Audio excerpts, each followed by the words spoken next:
Let's start with the fundamental truth that most people don't want to admit. Being nice to a narcissist is not kindness, it's collaboration.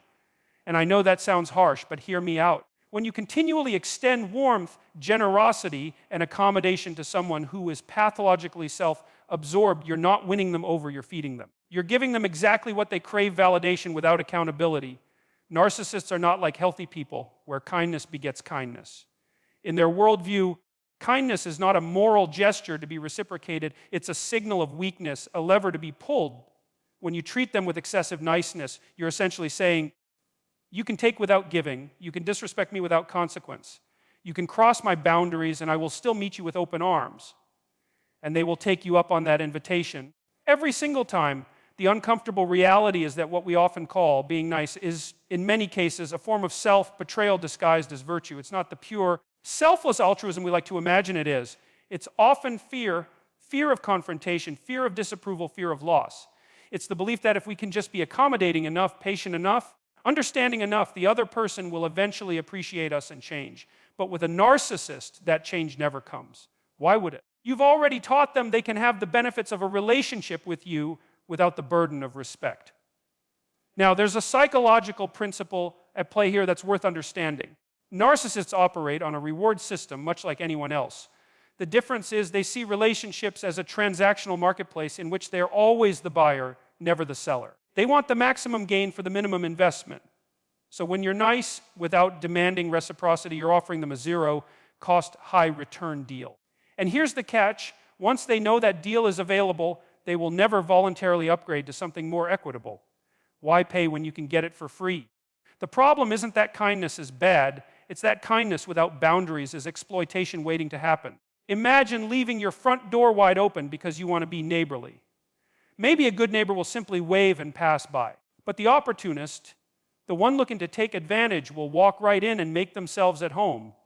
And here's the painful truth: once they're inside, they're not going to thank you for your hospitality. They're going to rearrange your furniture, eat your food, and tell you that you should be grateful for their presence. You need to start seeing your niceness as a resource, a finite resource.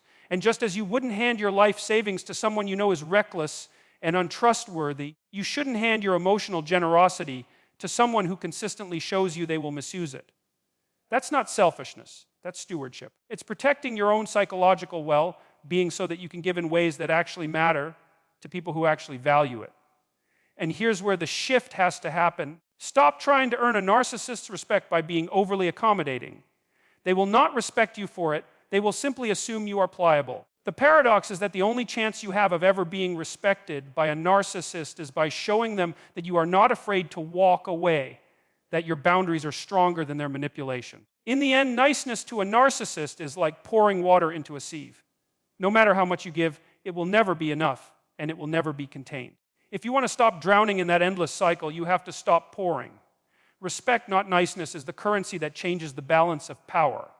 And if they can't give it, you have to be willing to leave the table entirely. Because sometimes the most loving thing you can do for yourself, and the most powerful thing you can do in the face of narcissism, is to stop being nice.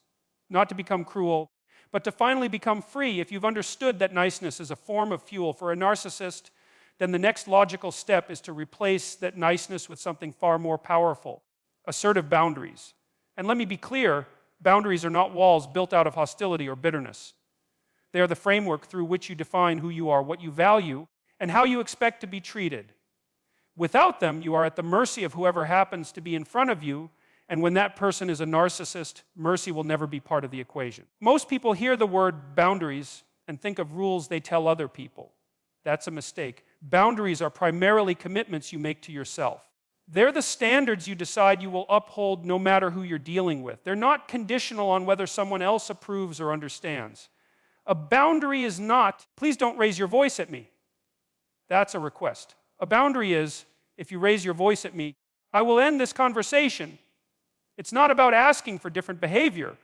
It's about making clear what you will and will not engage with. The reason this is so crucial with narcissists is that they are constantly testing limits.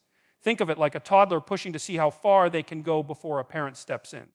Only with a narcissist, the testing never ends, and they're not looking for parental guidance. They're looking for weakness. If you set a boundary and then fail to enforce it, You've just taught them that your boundaries are negotiable. And once they know that, every line you draw becomes a suggestion rather than a standard. Here's where a lot of people struggle. They confuse assertiveness with aggression. They think that standing firm means raising their voice, becoming combative, or fighting back. That's not what assertiveness is. True assertiveness is calm, clear, and consistent. It doesn't require theatrics or threats. It simply requires that you decide where your lines are and that you refuse to move them just because someone else is uncomfortable. Narcissists thrive on making you feel guilty for having boundaries. They'll accuse you of being cold, selfish, or unreasonable. This is the manipulation at work, because if they can make you doubt yourself, they can make you bend. And here's the philosophical piece to understand: a boundary is not an act of rejection. It's an act of definition. You cannot truly relate to others in a healthy way without first defining the shape of your own identity. If you don't decide who you are, the narcissist will decide it for you.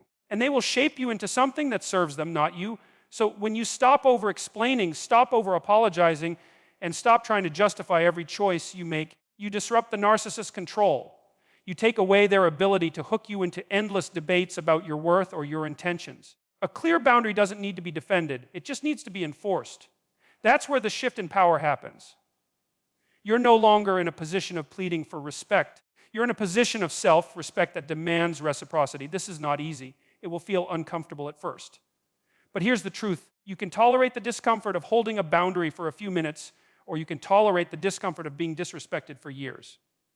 Those are your options. And once you truly understand that, the choice becomes much clearer, because the reality is narcissists don't change when you become nicer, more accommodating, or more forgiving. They change, if they ever change, when the environment around them changes. And you, by establishing and enforcing firm, consistent boundaries, become that environment. You stop being the open door they walk through without a thought, and you become the locked gate that forces them to pause and reconsider. And in that moment, whether they change or not becomes irrelevant, because you already have. Once you've replaced niceness with firm boundaries, the next challenge is in how you actually communicate with a narcissist. And here's the reality. Most people sabotage themselves in this step without even realizing it. They think that if they can just explain themselves well enough, if they can find the perfect words, the narcissist will finally get it. That's the trap. Because a narcissist isn't looking for understanding, they're looking for control. And the more words you give them, the more raw material they have to twist, manipulate, and use against you. This is why you have to learn the discipline of speaking in short, controlled statements. You're not trying to win a debate, you're preserving your psychological energy. Narcissists thrive in chaos, especially verbal chaos. They will take you on emotional detours, push your buttons, and lure you into defending yourself. Every extra sentence you offer is another thread they can pull to unravel your confidence. It's like playing chess with someone who's not interested in winning the game. They're interested in knocking all the pieces off the board. The less you give them to work with, the less they can derail you short. Controlled statements act as emotional boundaries in verbal form. They signal, I am not here to be hooked. You can acknowledge what's being said without taking the bait. This is where neutrality becomes a weapon. If they make an accusation, you don't leap into a passionate defense. You say, I disagree. If they demand an explanation for your choice, you say, that's my decision. If they try to escalate with insults, you say nothing, or you calmly state, this conversation isn't productive, so I'm ending it. You don't match their energy, you regulate your own. It's important to understand why this works on a psychological level. Narcissists are addicted to emotional reactions. Your outrage, your defensiveness, your hurt, it's all fuel. It confirms to them that they have access to your inner state, that they can pull the levers and watch you dance.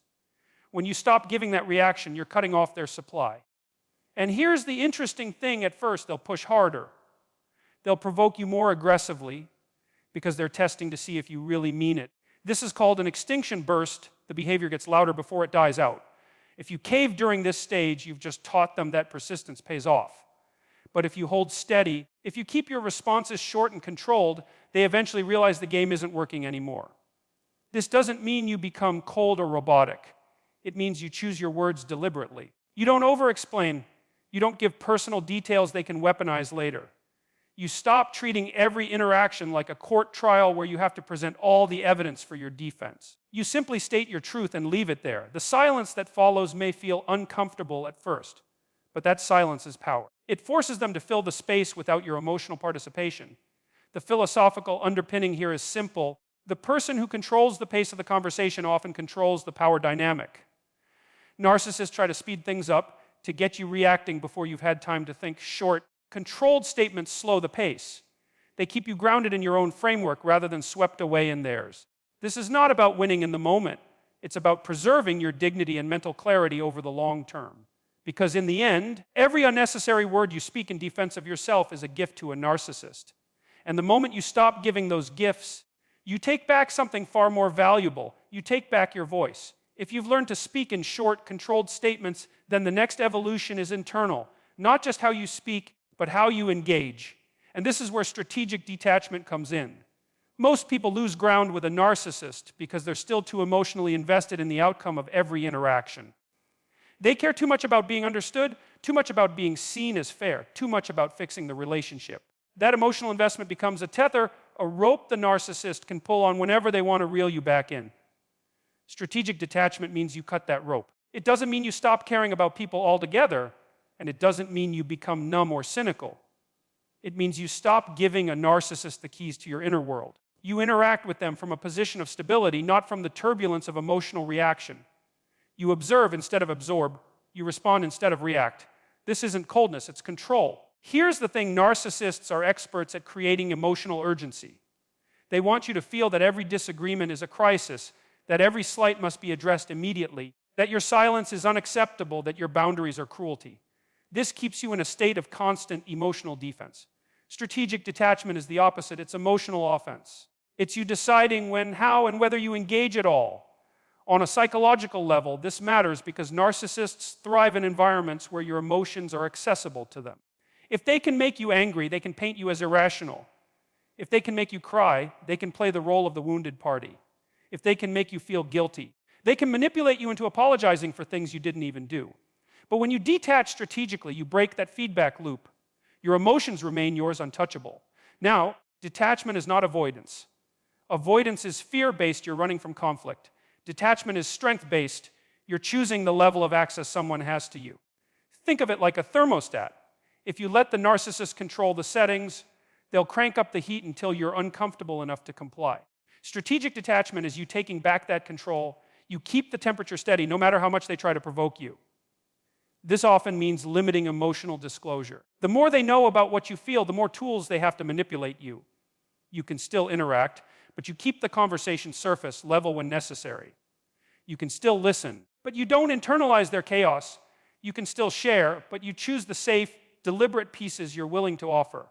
And when the conversation turns into provocation, you disengage, not by storming out in anger, but by stepping away with composure. There's a philosophical weight to this too. To detach strategically is to recognize that you are not morally obligated to emotionally invest in everyone who demands it. Relationships are not public property, they're private contracts. And if someone consistently violates the terms, respect, reciprocity, truthfulness, you have the right to renegotiate or withdraw entirely. In practice, this shift changes everything. Suddenly, the narcissist's emotional storms feel less like life or death battles and more like weather patterns. You notice them, but you don't feel compelled to get caught in them. You stop trying to build a roof over their chaos and start making sure you're standing somewhere dry. That's the power of distance. Not physical necessarily, but psychological. Because here's the truth, narcissists can only pull you into their game if you're still standing on the board. Strategic detachment is you stepping off the board entirely, still present, still aware, but no longer a piece they can move. And in that quiet withdrawal of emotional access, you reclaim the one thing they cannot manipulate, your peace. Once you've mastered strategic detachment, you'll notice something interesting. You have a lot more emotional space. The question is, what do you do with it? Because here's the trap many people fall into after disengaging from a narcissist's manipulation. They leave the relationship dynamic, but they keep replaying it in their mind. They may not be talking to the narcissist anymore, but they're still measuring themselves by the narcissist's opinion, approval, or imagined reaction. And in that way, the narcissist still holds a kind of ownership over their sense of worth. This is why the next step is to redirect that freed up energy towards self-validation. For so long, you've probably been conditioned to think that the narcissist's acknowledgement is proof you're doing something right, and their criticism means you've done something wrong. That is a deeply corrosive way to live. It puts your identity in the hands of someone who benefits from keeping you unsure of yourself. Narcissists want you dependent on their approval because that dependency is leverage, It ensures you keep trying harder, giving more, compromising more, just to earn a crumb of recognition. Self-validation is about breaking that dependency. It means you start evaluating your worth based on your own values, not someone else's shifting demands. Instead of asking, did they approve of me today? You start asking, did I act in alignment with my principles today? That's a completely different measurement, and it's one the narcissist can't control. Psychologically, this is powerful because it rebuilds your internal locus of control. When you've been under the influence of a narcissist for a long time, your sense of control over your life shrinks. You start to believe that your emotional state is at the mercy of how they treat you on any given day. By practicing self-validation, you take that control back. You no longer wait for them to hand you permission to feel good about yourself. You grant it to yourself. In practical terms, this means celebrating your wins privately without needing them to notice. It means trusting your own judgment even when they disagree.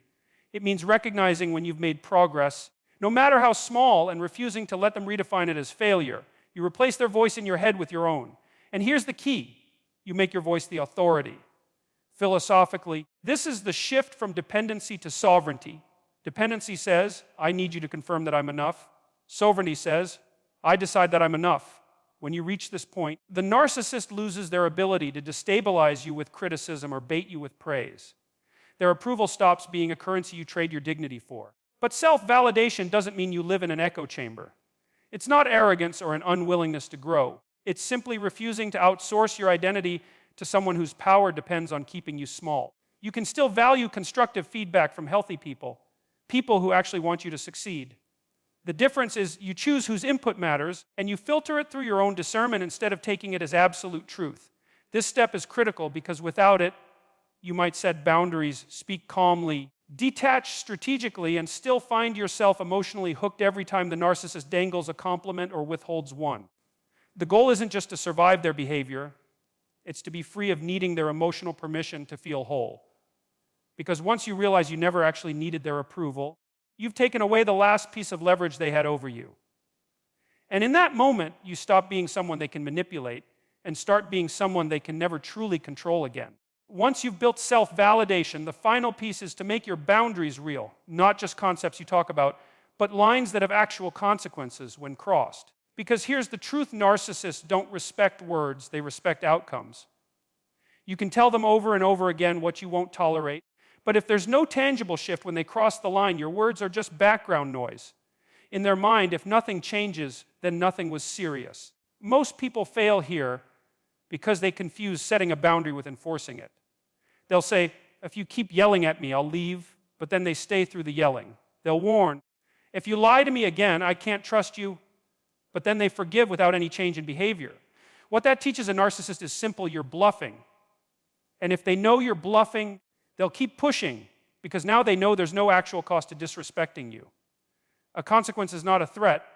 It's a reality you are prepared to live out. It's not about punishing the other person, it's about protecting yourself. If someone repeatedly crosses your boundaries, you might limit contact, remove certain privileges, or even end the relationship. The point isn't to hurt them, it's to stop allowing their behavior to harm you. That's an important distinction because narcissists will often frame your consequences as cruelty or overreaction. They'll say you're being too extreme or overly sensitive, but that's just their attempt to shift the focus away from their actions and onto your response. Philosophically, this is about aligning your actions with your values. If you say you value respect, then you have to show that disrespect is not compatible with having access to you. If you say you value honesty, then you have to withdraw trust when lies are repeated. Otherwise, your values are just slogans. They sound good, but they hold no weight. And in relationships, people, including narcissists, can feel when your values are negotiable. This is where courage comes in because consequences often come with loss. You may lose the relationship entirely. You may lose the illusion of harmony. You may lose the comfort of familiarity, even if that familiarity was toxic. But the cost of avoiding consequences is always greater. It's the slow erosion of your self-respect, your peace, and your identity. On a psychological level, consequences create a shift in the power dynamic. Narcissists are used to operating in environments where their behavior has no real downside. When they begin to encounter limits that actually hold, they're forced into a different reality. They may try to manipulate their way around it. They may lash out. They may even temporarily adjust their behavior to regain access. But the point isn't to control their transformation. The point is to consistently control your own environment. One of the most liberating realizations you can have is that you don't need to convince a narcissist to change. You only need to make sure that you stop accommodating what harms you.